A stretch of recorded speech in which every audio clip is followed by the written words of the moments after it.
Avant de commencer l'épisode, j'aimerais m'excuser pour sa durée un peu plus courte que la moyenne. J'en avais prévu un assez gros pour cette semaine. Normalement, il sortira la semaine prochaine.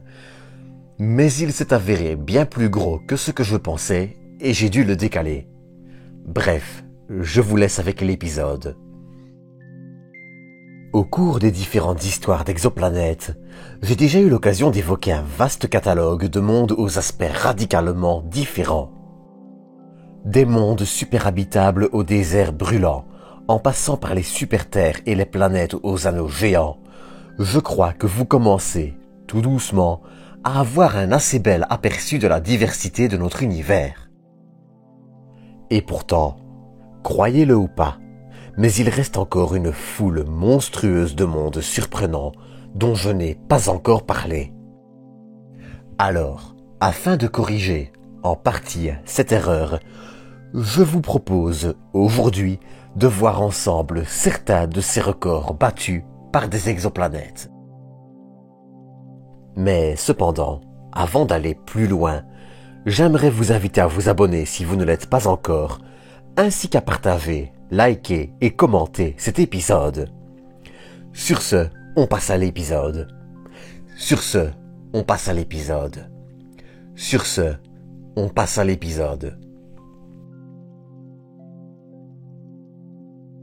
Pour commencer, je vous propose de découvrir WD 1145 plus 017b. Cette petite planète, et ce n'est rien de le dire, j'y reviendrai, se situe à 570 années-lumière de nous, autour d'une naine blanche. Pour rappel, les naines blanches sont le restant du cœur d'une étoile arrivée en fin de vie, et elles ont la masse du Soleil contenue dans la taille de la Terre. Découverte via la méthode des transits, qui consiste à mesurer la chute de luminosité d'une étoile lorsqu'une planète passe devant, la planète orbite à près de 748 000 km de son étoile, contre 150 millions de kilomètres pour la Terre, et ce, en une durée de seulement 4 heures et demie. Mais ce qui fait d'elle un record, c'est sa masse. 0,0006 masse terrestre, soit à peine 4 fois la masse de la planète naine Cérès. Mais malheureusement, la petite planète ne va probablement pas survivre longtemps. À cause de sa proximité avec son étoile, ses roches et minéraux sont en effet vaporisés et elle devrait ainsi disparaître d'ici 100 à 200 millions d'années. Mais en parallèle, on suppose qu'il existe probablement d'autres corps similaires. La détection d'un disque de poussière autour de l'étoile semble, en effet, appuyer cette théorie. D'autre part, la présence d'aluminium, de calcium, de fer, de nickel et d'autres éléments dans l'étoile, éléments qui ne devraient pas encore y être en une telle abondance, seulement 175 millions d'années après sa mort, semble trahir qu'une autre planète de masse similaire doit peut-être se désagréger et précipiter une partie de sa matière dans l'étoile. Pour d'autres records intéressants, il faut se tourner vers le système Kepler-51. Au cœur de ce système se trouve une naine jaune, semblable à notre Soleil donc, mais âgée de seulement 500 millions d'années. Cela signifie que les planètes qui orbitent autour sont encore relativement jeunes, voire en formation. C'est dans ce contexte que l'on retrouve 3 exoplanètes dans le système, Kepler 51b, C et D. Ces 3 exoplanètes font respectivement 0,6, 0,8 et 0,8 fois le rayon de Jupiter. Et là, vous vous demandez peut-être ce qui les rend si spéciales. J'y arrive. Ces planètes font partie de la catégorie des planètes dites super-puff. Cette catégorie d'exoplanètes comprend des planètes plus larges que Neptune, mais avec une masse de seulement quelques fois la Terre.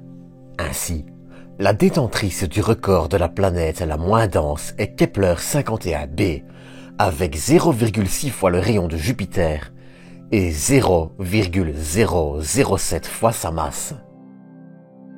Les deux autres planètes, Kepler 51c et D, ont, quant à elles, un diamètre de 0,8 et 0,86 pour une masse de 0,013 et 0,024 fois Jupiter.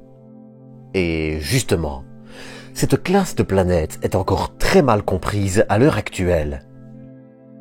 Cette densité est en effet très difficile à expliquer dans le cas d'une planète classique, entre guillemets, et on suppose qu'il peut, par exemple, s'agir soit d'une sorte de halo de poussière autour de la planète, soit une autre possibilité, qui peut aussi expliquer cette faible densité, c'est que l'on soit tombé sur une planète à anneaux.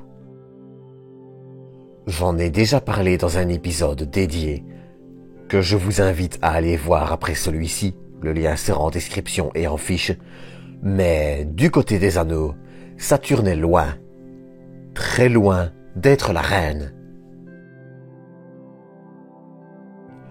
J1407b, par exemple, est supposé d'avoir des anneaux près de 200 fois plus larges que ceux de Saturne. Si ces anneaux se trouvaient autour de Saturne, voici la taille qu'ils auraient dans le ciel comparée à la Lune. Enfin, pour terminer cet épisode, je vous propose de partir à plus de 13 000 années-lumière d'ici, en direction de l'étoile OGLE 2016 BLG 1195. Découverte grâce à la méthode des microlentilles gravitationnelles. Si vous voulez en apprendre plus sur cette méthode, l'épisode dédié sera dans la description.